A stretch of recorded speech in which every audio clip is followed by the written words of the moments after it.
Hi అందరికీ welcome to our channel Srimayi Polaveni vlogs. Please subscribe my channel. ఇప్పుడు మీరు చూస్తున్న ఈ దేవాలయం శ్రీ రేణుక ఎల్లమ్మ తల్లి దేవాలయం పెంచకల్పేట గ్రామంలోనిది, పెద్దపల్లి జిల్లా. ఈ ఆలయాన్ని కొత్తగా నిర్మించడం జరిగింది.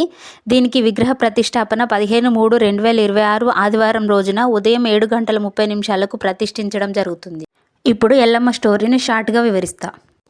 రేణుక ఎల్లమ్మ జమదగ్ని మహర్షి యొక్క భార్య. అత్యంత పతివ్రతగా ఆశ్రమంలో ధర్మపరంగా జీవించే ఆమె ప్రతిరోజు నదికి వెళ్ళి ఇసుకతో కలశం తయారు చేసి నీటిని తెచ్చే మహిమ కలిగి. ఒకరోజు నదిలో గంధర్వుల క్రీడను చూసి ఈ క్షణం మనసు చెల్లించడంలో ఆమె పతివ్రత శక్తి కోల్పోయింది.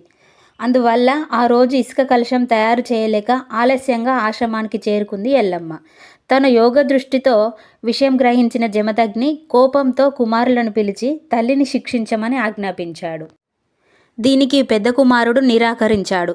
కానీ చిన్న కుమారుడు పరశురాముడు మాత్రం తండ్రి మాటకు లోబడి తల్లి తలను వేరు చేశాడు. కుమారుడి విధేయత చూసి జమదగ్ని సంతోషించి అతనికి ఒక వరం కోరుకోమన్నాడు. అప్పుడు పరశురాముడు తెలివిగా తల్లి మళ్ళీ బ్రతకాలని కోరడంతో రేణుకాదేవి తిరిగి జీవించింది. ఈ సంఘటన తర్వాత ఆమె మహిమ మరింత పెరిగి ఎల్లమ్మదేవిగా ప్రజల ఆరాధన పొందుతుంది. Thanks for watching. ఇలాంటి మరిన్ని వీడియోస్తో మళ్ళీ కలుద్దాం. Bye bye.